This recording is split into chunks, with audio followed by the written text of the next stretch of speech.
Oscar Pérez, fugitive Venezuelan pilot, reappears at vigil. A rogue Venezuelan policeman who used a stolen helicopter to fire on government buildings has re-emerged at an opposition vigil. It was Oscar Pérez's first public appearance since the attack. He has been on the run since the incident, with the government accusing him of terrorism and of working for foreign powers. Venezuela has been shaken by often violent protests in recent months and is in economic crisis.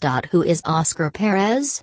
Video footage shows Mr. Pérez, 36, in the middle of a group of masked demonstrators mourning the deaths of those killed in the demonstrations. He called for another general strike on 18th of July against the government, a date he called the 0 hour. Mr. Pérez also urged Venezuelans to back a symbolic vote organized against government plans to rewrite the constitution. During the helicopter attack, several shots were fired and grenades dropped on the Supreme Court. No one was injured. Mr. Pérez was a member of the police force for 15 years. Colorful details have emerged about his past, including an acting role in the 2015 film, Suspended Death, which tells the story of elite police officers rescuing the victim of a kidnapping. What's happening in Venezuela?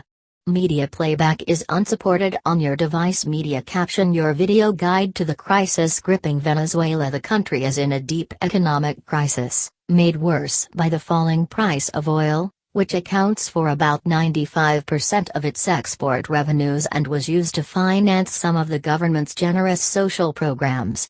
Forced to make cuts, President Nicolas Maduro has seen his support fall among core backers. Also, as a result of the crisis, parts of Venezuela face severe shortages of basic supplies such as medicine and food. The opposition accuses Mr. Maduro of not only mismanaging the economy but also eroding the country's democratic institutions. In March, the Supreme Court decided it would take over the National Assembly.